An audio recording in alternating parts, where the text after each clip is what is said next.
This conference will now be recorded. Buenas tardes, les vengo a hablar sobre Cucumber y enfocado a TDD. Vamos a básicamente a hacer una visita rápida a la agenda. Vamos a hablar de qué es TDD. Vamos a ver por qué escogemos Cucumber y vamos a ver un poco de los ejemplos de cómo se utiliza Cucumber con TDD para ir guiando el proceso de desarrollo. Hay que dejar que la herramienta lo guíe. Vamos a repetir lo que hemos aprendido, mejorarlo y aplicarlo ojalá en los proyectos. ¿Qué es TDD? Es desarrollo basado en pruebas. Lo más importante es el desarrollo de la documentación que permita aclarar las dudas y evitar problemas de comunicación tanto con el cliente, con los desarrolladores y los QA. ¿Por qué Cucumber? Cucumber utiliza la sintaxis Gherkin, que también se utiliza en otros frameworks, pero facilita la comunicación del el desarrollador con el cliente. Evita problemas de comunicación y permite ir obteniendo una documentación que vamos a llamar de ahora en adelante documentación viva, porque conforme se va agregando funcionalidad, las pruebas van a ir adaptándose o cambiándose según esta documentación y nos van a generar las pruebas para ir guiando el desarrollo. Bueno, este no siempre es el caso, hay muchos proyectos en los cuales se solicita que se automatice, ¿verdad? Nada más y tal vez no se utiliza tal cual un TDD. Entonces vamos a ver un poco de cómo es que la herramienta nos va guiando desde la instalación y otros pasos para ir viendo cómo se puede ir evolucionando una documentación hacia un test con algunas utilidades ya propias de Cucumber. Entonces, ¿qué es un feature? Esto es casi que lo más importante que se debería tomar en cuenta, dado que es la base documental de la prueba, que va a servir también para el desarrollo, para que los desarrolladores utilicen y expandan, digamos, lo que es el app o la funcionalidad tal cual. ¿Qué se debe hacer? Se debe utilizar los beneficios que ya Cucumber trae.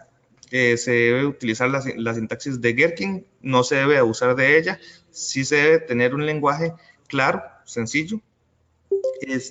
También es importante reutilizar y es preferible tener una documentación del feature que sea fácil de entender a que sea altamente técnica.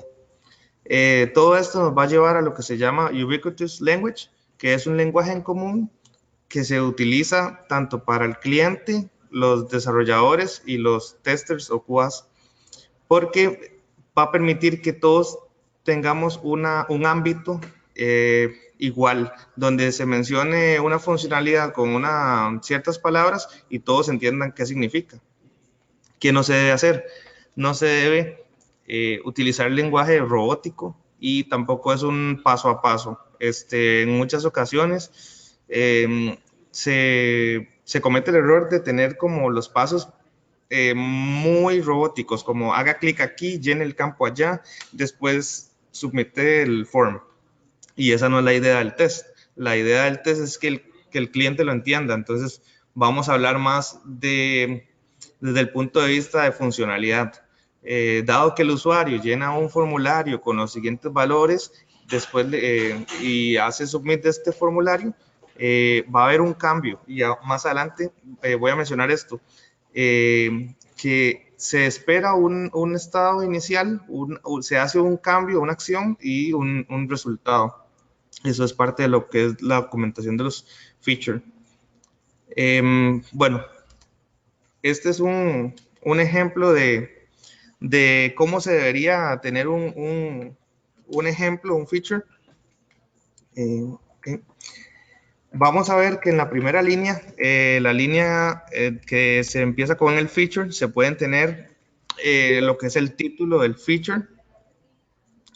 Básicamente debería ser algo muy genérico de lo que se está hablando. En este caso, bueno, se habla de subtraer un número y existen escenarios. Los escenarios vamos a verlo como son casos de test que tienen la test data dentro de ellos, por eso son escenarios. Y la idea que les mencioné antes es que los pasos van a reflejar el estado inicial de la aplicación, una acción o un cambio en ella y cuál sería el resultado. Entonces, vamos a ver que el given en esta línea tiene un valor inicial o un estado y un input. ¿Ok?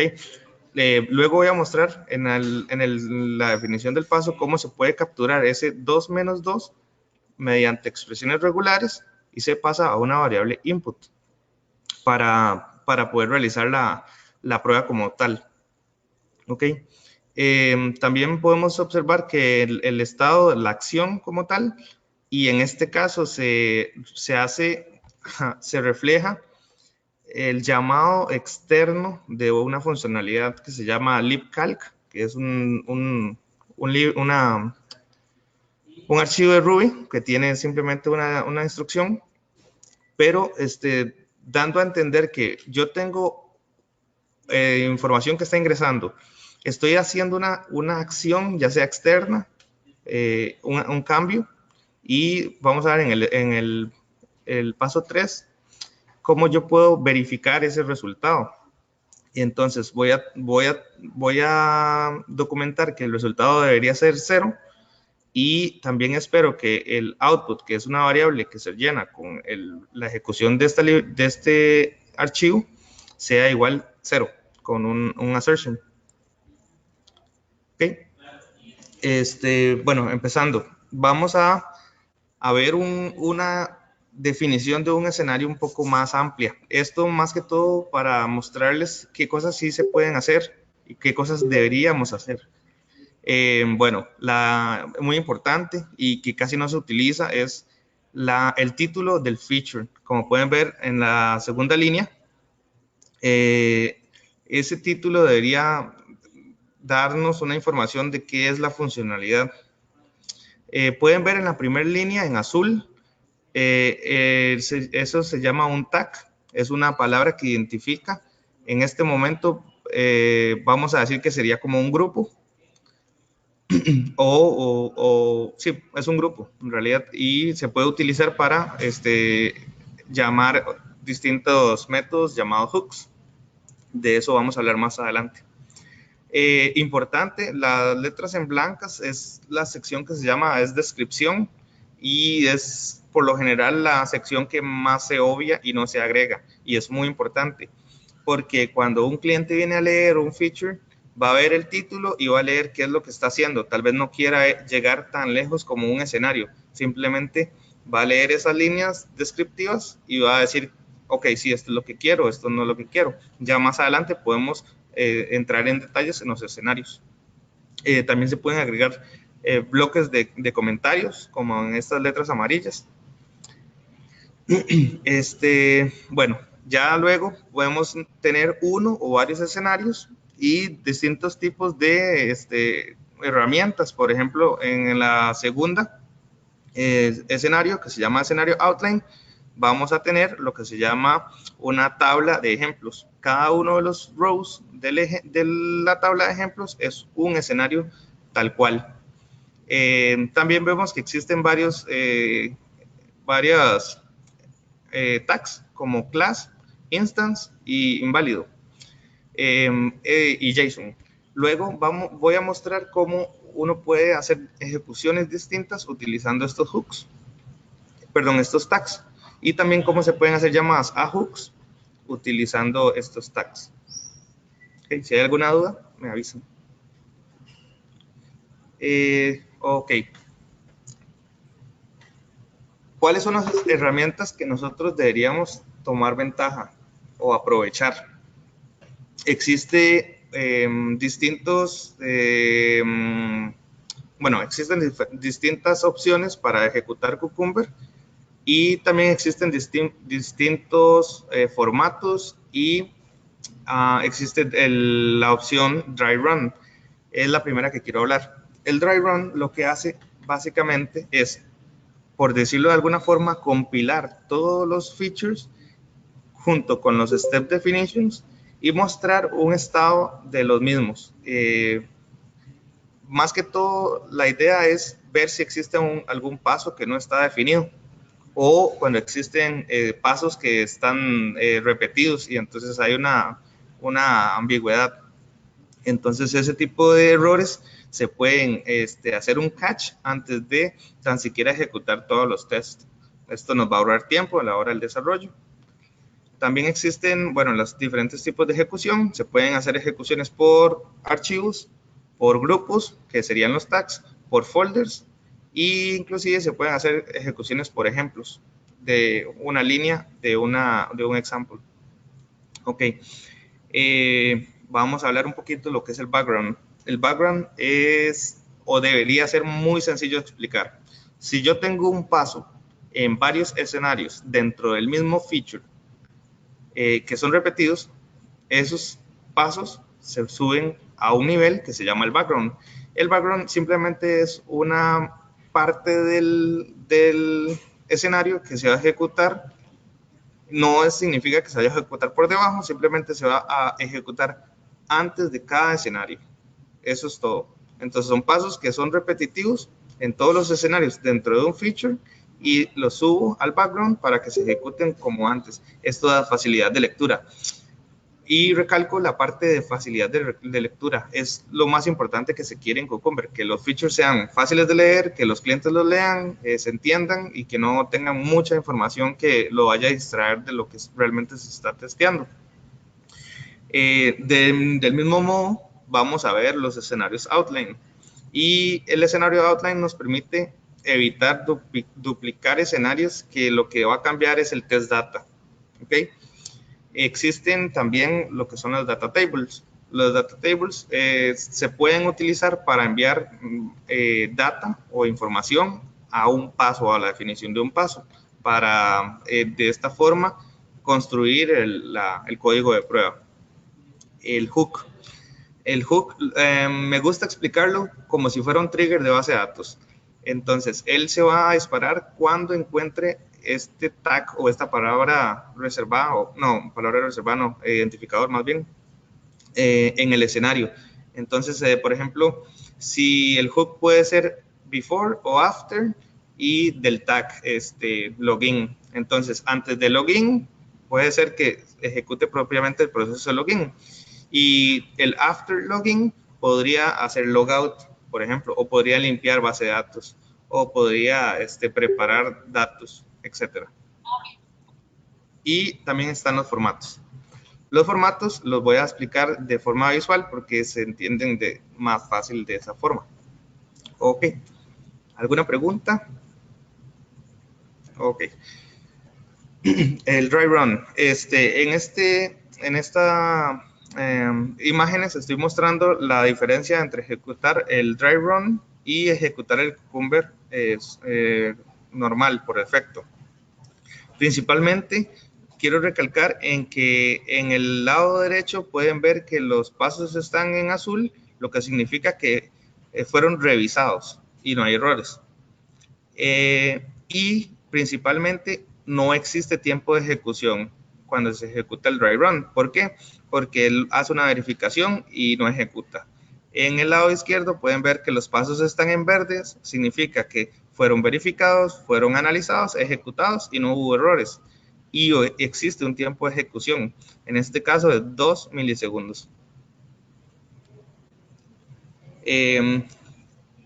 Entonces, ¿cómo se pueden ejecutar las pruebas? En este caso también estoy mostrando el formato de progress, pero lo vamos a ver más adelante. Por motivos de espacio tuve que utilizar el formato de progress, pero pueden ver que Cucumber, si no se ejecuta con ningún folder, archivo específico o tag, él va a ejecutar todo lo que encuentre dentro de la carpeta features. Utilizando una subcarpeta, él va a ejecutar los features que encuentre en ese folder. Como pueden ver, existen 15 escenarios con 51 pasos, con una duración de 34 milisegundos. En la segunda ejecución estoy solo utilizando un archivo que tiene 6 escenarios con 18 pasos. También, si en ese folder existieran más de un archivo, puedo ejecutarlo utilizando la ruta completa hacia ese archivo. En este caso es el mismo, entonces los números no varían, pero nada más sepan que sí se puede hacer. Luego, en el caso de que existiera un example o un escenario outline, como pueden ver, estoy utilizando 2.11 y voy a ejecutar solo un escenario. Es la misma tabla que les mostré antes, que tiene varios ejemplos, y básicamente la línea 11 es uno de los ejemplos y se ejecuta de esta forma. También se puede utilizar lo que son los tags para ejecutar las tests que estén relacionados a ese tag. En este caso es 1. Voy a devolverme al escenario para que lo puedan ver. Básicamente línea 11 y el escenario que esté tagueado con class. Entonces, el escenario que está tagueado con class sería este primero, y la línea 11 es el primer ejemplo del escenario outline. Ok, es de las formas que se pueden ejecutar en Cucumber. También existen lo que son los tags, y se puede utilizar teoría de conjuntos para hacer distinto tipo de ejecuciones. Por ejemplo, en la primera estoy ejecutando todos los escenarios que estén tagueados como clase o instancia y me da un resultado de 6. En la segunda ejecución estoy aplicando lo mismo, los que son clases y los que son instancia, pero también estoy eliminando los que son inválidos, con esta forma de decirle que no sean tagueados como inválidos. Como pueden ver, el número disminuyó y ahora son 4. Ok, vamos a ver un poquito lo que es el escenario, lo que es el background. Y el background se explica o se entiende de una forma visual. Como pueden ver en los dos escenarios, el step de login, el step de given, que dice un usuario se puede loguear, un usuario está en la página de login, está repetido en los escenarios. Entonces, básicamente, el proceso sería subirlo de nivel al background. Y como pueden ver, en este resultado, tenemos ese paso que ya no está repetido en los escenarios, se va a ejecutar antes de cada uno, es parte de la prueba, que eso es importante. Pero el documento o el feature queda más fácil de leer.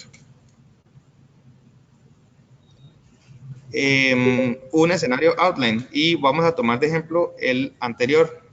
Vamos a ver que lo que cambia entre los dos escenarios es el usuario y la clave, y también vamos a ver que lo que también cambia es el último paso, el resultado, la verificación del resultado. Entonces vamos a hacer una pequeña modificación al escenario para que nos permita hacer escenario outline y satisfacer otros escenarios que no tal vez hayamos considerado. Entonces, vamos a tomar el nombre de la columna username para hacer una interpolación del valor en el step. Entonces, tenemos una columna username y una columna password. Como pueden ver en la tabla de ejemplos, existe la columna username y la columna password. Más adelante vamos a ver cómo se utiliza en la definición del step el regex para capturar esos valores. En el segundo paso vamos a hacer una diferenciación de los pasos cuando tiene acceso o cuando no tiene acceso, porque el login haya sido correcto o no correcto. Entonces tenemos una columna y le estamos agregando la prosa que se llama is granted o is not granted. Entonces, si hacemos la interpolación, lo vamos a leer de la siguiente manera. Then, user is granted access. Y en el segundo caso, user is not granted access. ¿Okay? En el tercer caso, vamos a ver que la prosa del step tal cual la vamos a interpolar con el valor que se encuentra en la columna de result. Esto con el fin de tal vez manipular un poco el workflow que se está siguiendo en el escenario y poder tener una definición del paso similar o manejarlo dependiendo si se logró ingresar o no se logró ingresar. Esto lo vamos a ver en la definición de los pasos en la próxima diapositiva. Y luego, existe también palabras que son opcionales en ciertos casos. Por ejemplo, vamos a notar el caso de is granted, is not granted. El not podría ser opcional. Y en el caso de la columna de resultado, vamos a ver que tal vez la definición del paso, an error message is displayed, puede ser igual a an error message should be displayed. ¿Cómo hacemos para que esas dos prosas hagan match? Y lo vamos a hacer mediante regex o expresiones regulares.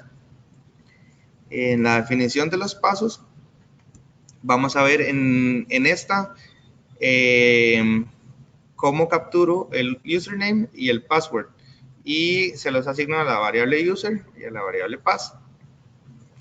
Cuando yo quiera utilizar una palabra que es opcional, simplemente la debería demostrar como un non-capture, una variable que no es de captura en el regex, y esto me va a permitir utilizarla o no para la prosa de los pasos.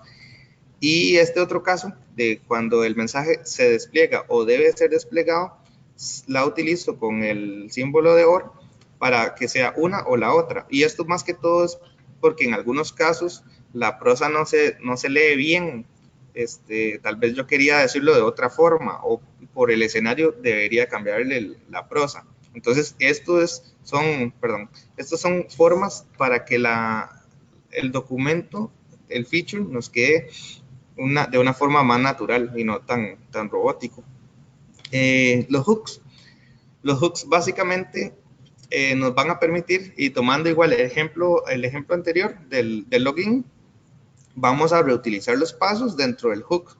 Entonces, cualquier otro escenario que utilice el tag login va a ejecutar mediante el hook before esos steps que hemos visto anteriormente. Eso sería, se pueden hacer otras cosas, pero digamos que la teoría es esa. Cuando yo tengo un hook, voy a ejecutar una acción antes o una acción después mediante ese tag.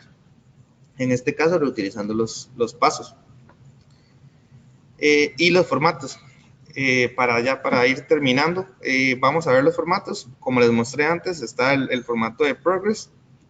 Lo que nos va a mostrar son puntitos. En cada paso que ejecute correctamente va a estar en verde. Si existiera un fallo, va a ser una F con rojo.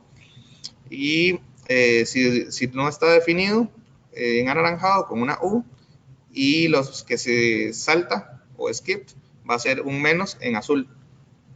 Existe el formato de HTML. Este formato nos facilita lo que es la visualización de la ejecución. Normalmente se utiliza en Continuous Integration, donde lo que yo hago es ejecutarlo como progress y que el resultado se parsee a HTML y obtengo un reporte de este tipo, que por lo general es más bonito para mostrar al cliente. Y lo que es el format pretty, es el formato por defecto de la ejecución de Cucumber. Este es muy útil para cuando se está debugueando o se está desarrollando los features. Y eso sería todo. No sé si tienen alguna duda y cualquier cosa. Si no, si hicieron preguntas en el chat, ya las voy a leer.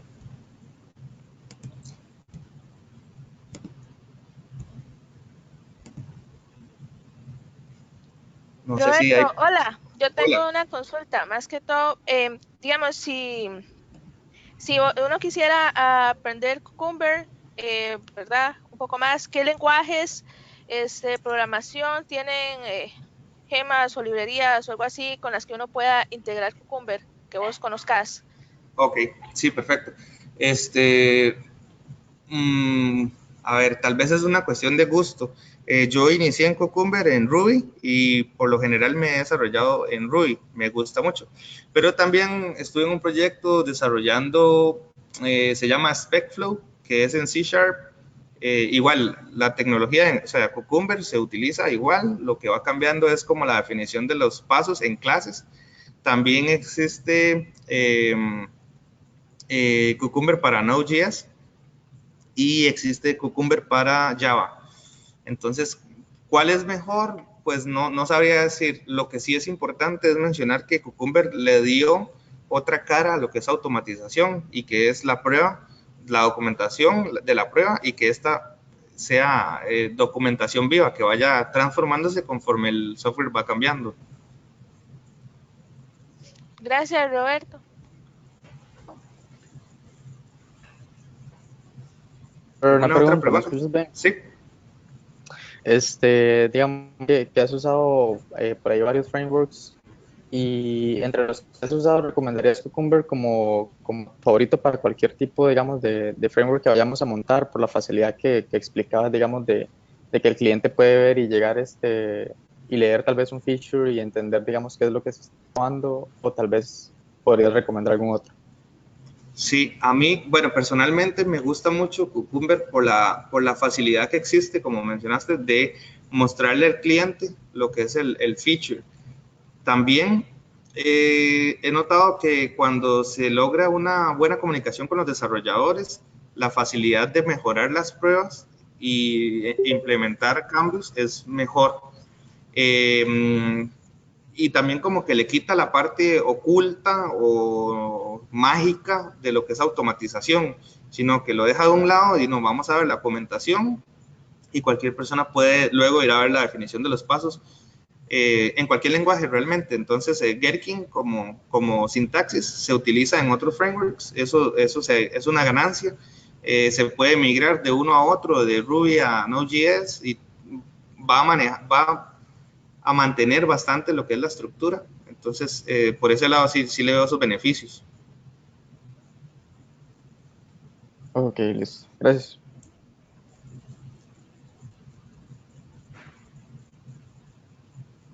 ¿Quedó todo muy claro? Roberto, una pregunta respecto a, digamos, la herramienta de automatización que más consideres óptima para utilizar. Eh, ¿Crees que Cucumber es un poco más mantenible que otras métodos de automatizar o por qué recomiendas más Cucumber? Mm, tal vez, tal vez no diría que es más fácil de mantener o la mantenibilidad no es tan fácil, porque eso depende mucho de los desarrolladores o las personas que estén involucradas. Sin embargo, creo que Cucumber sí lo lleva en varios niveles, desde poder hacer unit test, hacer integration test, hacer automation de UI y hacer end-to-end. Entonces, tal vez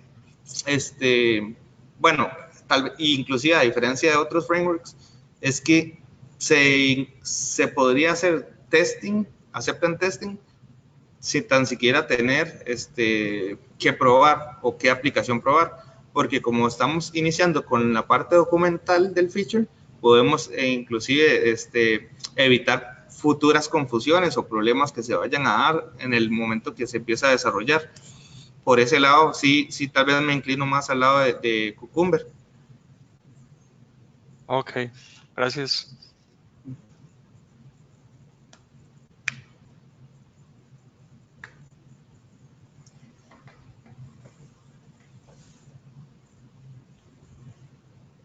Bueno, si no hay más preguntas, aprovecho para invitarlos a las siguientes charlas. Tenemos la de Francisco Barquero, Docker, Jenkins y Python, mañana a mediodía, hora Costa Rica. Miércoles, Marco Sanabria con SAS Labs, que es igual a mediodía. Moisés Siles, Getting Started with Appian, automatización de mobile, el jueves a las 12 mediodía. Y el viernes a las 11 de la mañana, hora Costa Rica, 12 mediodía Colombia, Alexander Arango con CI Basics. Y también quiero recordarles que por favor utilicen el nombre y el apellido en lo que es para la asistencia. Y creo que eso sería todo de mi parte. Si alguna duda me avisan. Muchas gracias, Roberto. Muchas gracias. Muchas Mucho gracias. gusto. Chao. Chao, chao.